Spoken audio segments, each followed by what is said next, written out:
My name is Ann Renard, and in 2018, I was diagnosed with macular degeneration. In 2021, my kids were here for Mother's Day, and I noticed that I couldn't read the clock and just a few other things that were blurry. When I went back to the retina specialist, he gave me an injection. So for a year, I was going almost every other week because it was changing so much. Every time you lose some vision, it's almost like starting all over. I find the emotional adjusting and readjusting to be exhausting. And that was why I signed up for the Hadley peer-to-peer. When my mom was in the hospital with congestive heart failure, I called my peer, I called Linda, and I'm like, I'm pointless here because I can't drive, I can't help. I was expecting her to say, oh, I know that's really hard, but she says, nope, you can't drive, let it go. What can you do? Okay, you're right, what can I do?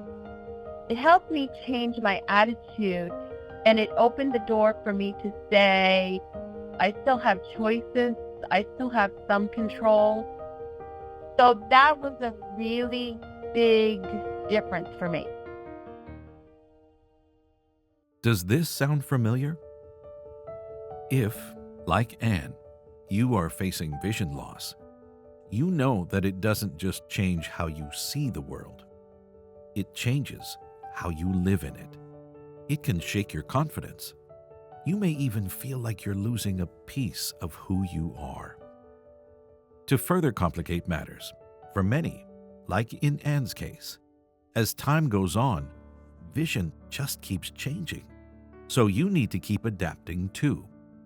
Anne described the roller coaster she was on, adjusting and readjusting to her vision loss, as being emotionally exhausting. Can you relate? Let's explore the ways changes to vision can impact emotions and our overall sense of well-being. We'll also share some tips others have found helpful for coping with and navigating these changes. First off, let's talk about grief. It's a heavy word, and you may think of it only in the context of mourning the loss of a loved one. But sometimes it begins when your world starts to change, as Anne's did. Grief is often associated with feeling sad, but it can also show up as anger when someone, for instance, assumes you can see what's on the TV screen. Or it could be the frustration you feel when you're handed forms to fill out at a doctor's office. Or feeling numb and unmotivated to get off the couch. If you've found yourself feeling any of this about your vision and the changes it has brought to your life, just know that these reactions are completely normal. In fact, they're so common as to be expected when we're confronted with major life changes. Another thing about grief is that it doesn't typically follow a straight path.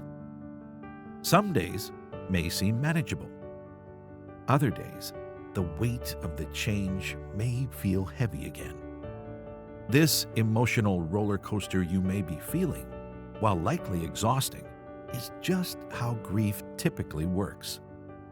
It doesn't mean you aren't adjusting the way you should be. It's just that you miss being able to see the way you used to. And it's hitting you hard at the moment. Anne also brings up a topic that hits many extremely hard: giving up the car keys. When she says, I'm pointless here. If I can't drive, I can't help.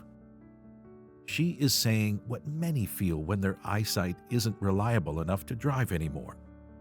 In fact, more than any other aspect of vision loss, having to stop driving tends to be felt most traumatically. It can feel like losing independence and a piece of your identity. There can be a sense of freedom that goes along with jumping in the car to run an errand or join a friend for coffee, and its loss is often felt intensely.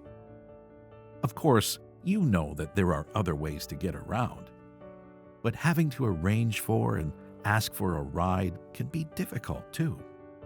Not surprising, many facing this scenario shut down and isolate themselves, which can lead to its own set of challenges. So, how do you cope and adjust?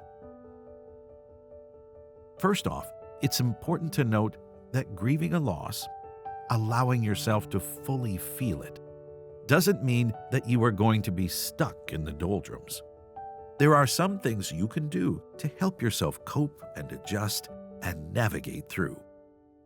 An idea to start with is to simply acknowledge to yourself that you are feeling the loss.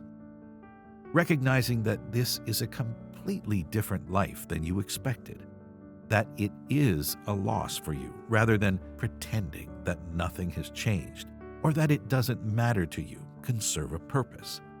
It affirms what you're going through. It may even free up some energy you've spent trying to ignore how you actually feel. It's okay to say to yourself, "This is hard, and I really wish it wasn't happening to me." The very act of acknowledging this reality, for many, can be a bit of an emotional release. Another thing that can help is to talk about how you're feeling. Let it out, and tell someone else how you feel about the changes that have happened with your vision. For some, a therapist or counselor plays that role. For others, a friend or family member. You'll want to find someone who will listen without judging you or assuming that it's their job to fix things for you or simply cheer you up. Tell them you just need them to listen to you and be there with you. Anne turned to her Hadley peer to find the support she needed. Someone who listened, served as a sounding board, and then challenged her to find a new way forward. Others find joining a support group of peers with vision loss to be helpful. It can be so powerful to share something hard and have someone else reply, "I know, it's hard for me too." A last tip for coping that many find helpful is simply this. Remember to be kind to yourself. Give yourself time to emotionally adjust. Many of us are a lot more patient with other people in our lives than we are with ourselves. If that sounds like you, it may be time to cut yourself some slack. Give yourself credit for how far you've already come and celebrate any small wins along the way. When Anne's anger and frustration lessened a bit, she realized that she still was a capable person. She could still help her mom, but it would have to be in a different way. As she phrased it, "It opened the door for me." Her perspective began to shift.